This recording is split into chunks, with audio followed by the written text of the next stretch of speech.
हम भूले हुए चीजों को रिकॉल तो करें। तो रिकॉलिंग पावर आप इसी 3 स्टेप की वजह से बढ़ा सकते। हेलो नमस्कार दोस्तों, स्वागत है आप सभी का इस वीडियो में। तो कई कॉमन बीमारी है स्टूडेंट के लिए कि सर जो चीज़ें हम पढ़ते हैं क्लास में या सेल्फ स्टडी करते हैं उस चीज़ को हम भूल जाते हैं। तो सॉल्यूशन बताइए इसका।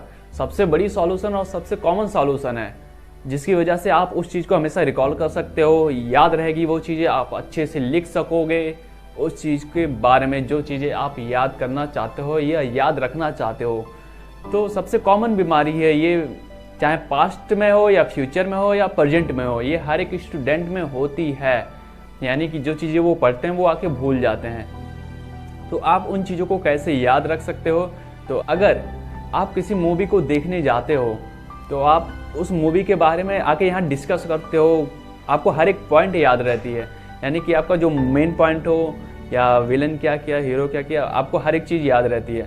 तो उसी चीज़ को कैसे आप रिकॉलिंग कर सकते हो स्टडी के बारे में। तो टेंशन लेने की कोई बात नहीं, मैं आप सभी को सॉल्यूशन बताता हूँ जो कि बहुत मज़ेदार सॉल्यूशन है जिससे आप वेरी वेरी वेरी हैप्पी महसूस करोगे। तो फर्स्ट स्टेप है आपको कि आप जो चीज़ें पढ़े हो, चाहे क्लास में पढ़े रहो या सेल्फ स्टडी करो, आपको जब वो टॉपिक आपका ख़त्म हो जाए तो आपको क्या करना है, एक जगह बैठकर आंख बंद कर कर आपको सोचना है उस चीज़ के बारे में, वो भी शुरू से लेके लास्ट तक कि आपने स्टार्टिंग सर कहाँ से किए थे, कहाँ ख़त्म किए।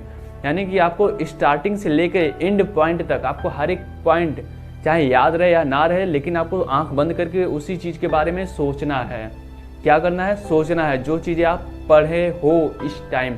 यानी कि ये नहीं कि मैंने 10 दिन पहले पढ़ा था वो चीज़ें कैसे याद, नहीं, आप जो चीज़ें अभी पढ़े हो आप उस चीज़ को रिकॉल करो आंख बंद करके। सेकंड स्टेप है आप उस चीज़ के बारे में डिस्कस करो। जैसे आप मूवी देख कर आते हो तो बताते हो हीरो ने इस मूवी में ये काम किया है, विलन का ये काम था। सेम स्टडी में भी आप आओ, बैठो, 3-4 लोगों के सामने बको तुरंत, चाहे वो लोग आपको पागल ही क्यों ना बोले, लेकिन बोलो तो सही।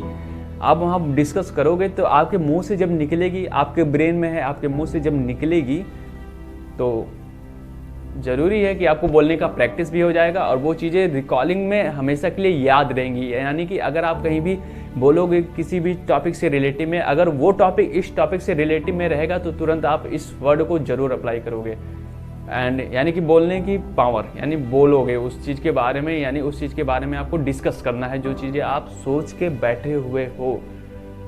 दूसरा स्टेप कंप्लीट। एंड तीसरा स्टेप है कि आप जैसे ही शाम को बैठते हो पढ़ने के लिए दोबारा, तो आपको क्या करना है, एक रफ लेना है, एक पेन लेना है, आंख बंद करो, फिर सोचो उसी चीज़ के बारे में। आपको कम टाइम में आप ज़्यादा याद रख सकते हो। यानी कि एक बार आपने स्टडी किया उसके बाद दोबारा सोचे, फिर दोबारा जब आप सोचोगे एक कॉपी और एक पेन रखना साथ में, जैसे आप सोचोगे उसके बारे में लिखना शुरू करो। चाहे आपको एक ही वर्ड क्यों ना याद रहे, लेकिन लिखो तो सही उस वर्ड को। जब आप लिखोगे उस वर्ड को तो ये चीज़ें आप चाहे एग्जाम के इंटरव्यू से देखो या किसी भी चीज़ से रिलेटिव में देखोगे, तो आप जब कहीं लिखने बैठोगे तो आपको वो चीज़ें याद रहेंगी। यानी कि अगर आप एक वर्ड लिखते हो तो 10 वर्ड आपको याद आ जाएंगे कि हाँ मैंने ऐसा लिखा था, ऐसा उस टाइम बोला था।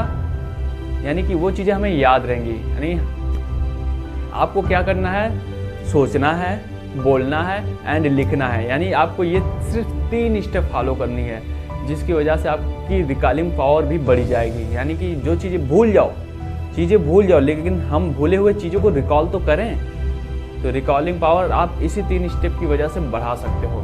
तो वीडियो कैसी लगी, मस्त लगी हो तो वीडियो को लाइक शेयर कमेंट जरूर करें।